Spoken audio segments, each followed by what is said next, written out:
जलसे की कह रहे हैं कि जलसे की इजाज़त जो हम मांग रही हैं और 14 तारीख को पहले भी जलसे की इजाज़त मिली, तो फिर इजाज़त की क्या ज़रूरत है दोबारा? हम जलसे की इजाजत नहीं मांग रहे, हम उनसे वेन्यू मांग रहे हैं। हम बार बार यही बता रहे हैं, जलसे की इजाजत तो 14 तारीख को डीसी साहिबा दे चुकी हैं।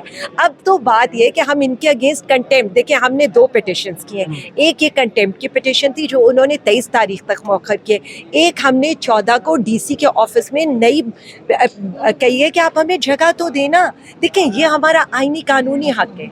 उसके बाद भी अगर आप जगह नहीं देंगे तो हम तो मीनारे पाकिस्तान जैसे जलसा मवेशी मंडी करेंगे में ना। आपने भर दिया और जी। उसके बाद फिर आप मीनारे पाकिस्तान मांग रही हैं, जिस तरह आपने कहा, तो फिर तो कोई ज़रूरत नहीं है, जहाँ भी आपको जगह मिल जाए आप भर लेंगे। देखिए मेरी एक बात मीनारे सुने, पाकिस्तान नहीं में। नहीं एक सेकंड, मुझे एक बात बताएं, क्या मतलब है पाकिस्तान तहरीक इंसाफ के लिए सारी पाबंदियां क्यों हैं?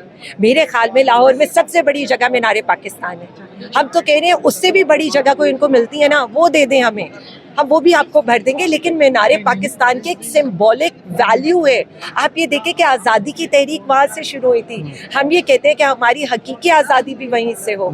उसकी जो एक सिंबॉलिक हिस्टोरिकल वो है, वो किसी और जगह की हो सकती है। नून लीग वाले जलसे की इजाज़त कहते हैं इसलिए नहीं दे रहे कि आप लोग तकरीरें बड़ी इश्तियाल अंगेज़ी वाली करते हैं। अली मीर गंडापुर की जो तकरीर थी माजी में, जो इस्लामाबाद वाले जलसे में थे, उसके बाद पीटीआई को मुश्किलात का सामना हो रहा है। तो लाहौर के जलसे में भी फिर अगर इस तरह के मसाइल दरपेश हुए, गिरफ्तारियाँ हुई।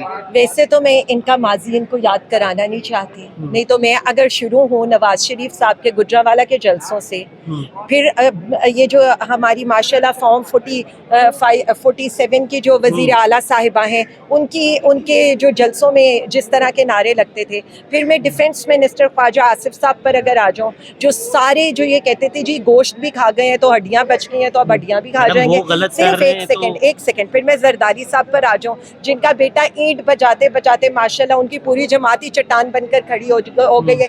या मैं आज सादिक साहब पर ही आ जाऊँ, मैं किस का नाम लूँ? एक मिनट मैं सिर्फ इतना कहना चाहती हूँ, उनसे सख्त तकरीरें कोई कर सकता है? मैं तो सिर्फ इतना कह रही हूँ, मतलब मुझे तो सिर्फ इतना कहने की तो इजाज़त दे दें कि ये वो कठपुतलियाँ हैं जो इस तरह का कर रहे हैं, जिनके पास मुसवदा ही नहीं है आइन का, जिनको ये पता ही नहीं है कि आइन पर किस तरह का शबकुन मारने जा रहे हैं। मतलब इन्होंने, हम ज़ियाद साहब की बकायात तो इनको कहते थे, लेकिन मेरे ख्याल में ज़ियाद साहब भी इस पे शर्मिंदा होंगे। कुछ चेंजेस हो जाए तो बिल पास कर। मैं आज आपको कैटेगोरिकली ये बता रही हूँ कि पीटीआई इनके किसी गैर आईनी कदम का हिस्सा नहीं है। और ये मतलब खान साहब अगर ये कह रहे हैं कि हम आइन की बालादस्ती के लिए स्ट्रीट मूवमेंट करेंगे तो हम करेंगे। अगर इन्होंने इसको गैर आइनी तरीके से, मतलब जब मैंने इसको नाम ही दे दिया है कि ये अगवा बराए तरामीम है, आप किसी की बेटी को उठा लो, किसी की माँ को उठा लो, किसी की बहन को उठा लो कि भाई तुम तरमीम में हमें वोट दे दो, इसकी आइनी और कानूनी हैसियत क्या होगी? प्लस मैं आप लोगों से सवाल करती हूँ ना, माशाल्लाह सब लोग कोर्ट कवर करते हैं, पार्लियामेंट कंप्लीट है, हमारी सेनेट जो है, नहीं हमारी एक मिनट, हमारी सेनेट कंप्लीट है, 11 सीटें तो आपकी केपीके के काम में, 24 सीटें, 23 से 24 सीटें आपकी रिजर्व सीटें काम में। किस तरह से आप नामुकम्मल, वो कहते हैं मौजूदा पार्लियामेंट पे ही हम जाएंगे। देखें आप मौजूदा पार्लियामेंट जब कंप्लीट ही नहीं है तो आप कैसे उस पर जा सकते हैं? यहाँ पर सुप्रीम कोर्ट ऑफ पाकिस्तान आपको कह रहे हैं कि election commission delaying tactics use कर रहा है, वो मान चुका है। उनके कई लेटर्स आपने देखे हैं जिसमें बैरिस्टर साहब को वो चेयरमैन मान चुके हैं। मुझे तो इन लोगों की समझ नहीं आ रही है कि इनके लिए, मतलब इन्हें आगे क्या, ये इस मुल्क को कहाँ पर लेकर जाना है? इलेक्शन कमीशन पे कैसे दबाव बढ़ाएंगे? देखिए मेरी एक बात सुने, दबाव बढ़ाने की हमें क्या जरूरत है? हमारा एक हक है, वो हमें उस हक से महरूम कर रही है। आप सिर्फ इतना देखें, इस आईनी तरफ, वैसे तो मैं बड़े मजे की अब बता देती हूँ, हम आईनी तरमीम को भी जरा डिस्कस करें। माशाल्लाह उसमें भी ये कहा गया है, चीफ इलेक्शन कमिश्नर को भी उन्होंने, भाई जितने लोगों ने, जैसे मोहसिन नकवी साहब ने हम पे जुल्म के पहाड़ ढाए तो पीसीबी का चेयरमैन बन गए या वजीर दाखिला बन गए। अब माशाल्लाह चीफ इलेक्शन कमिश्नर जो कर रहे हैं, उसके बाद आप सूरत हाल देख रहे हैं कि उनको कहा गया कि चाहे आपकी रिटायरमेंट भी हो जाए, जब तक अगली तैनाती नहीं होगी आप अपनी जगह पर काम करें, या वजीर दाखिला बन गए। अब माशाल्लाह चीफ इलेक्शन कमिश्नर जो कर रहे हैं, उसके बाद आप सूरत हाल देख रहे हैं कि उनको कहा गया कि चाहे आपकी रिटायरमेंट भी हो जाए, जब तक अगली तैनाती नहीं होगी आप अपनी जगह पर काम करें। ये आईनी तरमीम का हिस्सा है, ये आईनी तरमीम का हिस्सा है।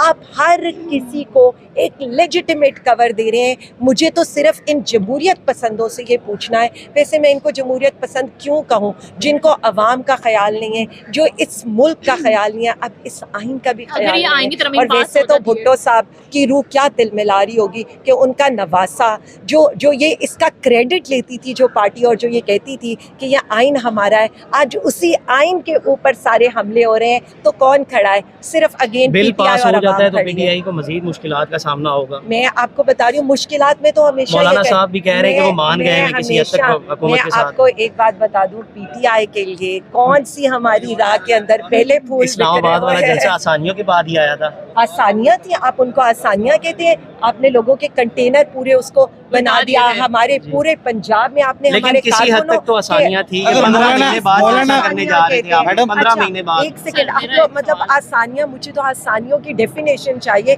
आसानियों की डेफिनेशन अगर ये कि मैं भी आंखें बंद कर लूं कबूतर की तरह कि जी मुझे गार्ड नहीं रखना, बाहर सरकारी पुलिस खड़ी है, तो आसानियों की इसी को कह डेफिनेशन इमरान सकते खान हैं। है। अच्छा, मुझे बताया आपने बोला कि Exactly, आसानियों की जो definition हमारी जो इमरान प्रेजेंट खान। हुकूमत है वो आपको पता ही है जिस तरह की चल रही है। आपने बोला मंसूर अली खान जो है वो चीफ जस्टिस ऑफ पाकिस्तान बनने जा रहे हैं, मंसूर अली शाह, सॉरी। तो आपको क्या लगता है कि हमारी ये वाली हुकूमत कभी ऑनेस्ट बंदे को आगे आने देगी या नहीं? यही तो बात है। इनकी जो होती है ना, आपने ये देखा है कि इनके तो मतलब जो चाचू हैं वो चचा जान माशाल्लाह वज़ीर आज़म हैं, भतीजी साहिबा जो हैं वो सीएम साहिबा हैं, उन्हीं के साथ बैठ के अब्बा हजूर सारी मीटिंग चेयर करते हैं। ऊपर का आप हाल देखें तो हमजा शहबाज साहब को, जो मेरे से ही हारे हुए हैं, उन्हें इन्होंने लोकल बॉडी की सारी टिकट्स देने के ऊपर लगा दिए। और ये पता क्या, ये ख़ानदान है। वो हम एक बात करते थे ना कि तुम मेरी तारीफ़ करो, वो ट्विटर पे चचा जान भतीजी के करते हैं, भतीजी चचा जान का शुक्रिया अदा करती है। तो इनके अंदर आपको कहीं पर कोई लगा है कि ये मेरिट पर किसी बंदे को आने देंगे?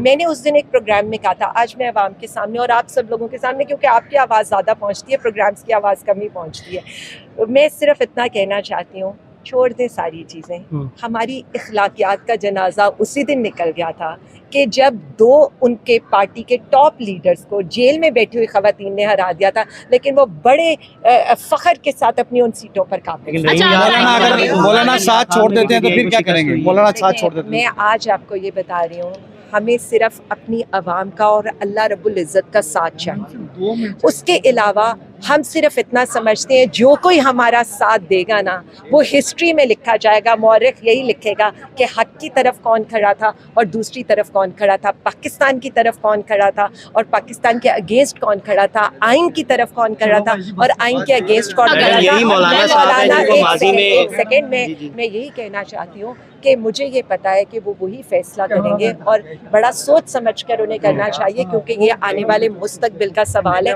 हम तो सिर्फ हर किसी को इस वक्त ये कह सकते हैं कि मुल्क के बारे में सोचें, अपने पर्सनल एजेंडा से बहुत ऊपर उठ जाए। मैं तो सिर्फ इस हुकूमत को भी यही कहना चाहूँगी, होश के नाखून लें, टाइम बदल जाएगा। Thank you.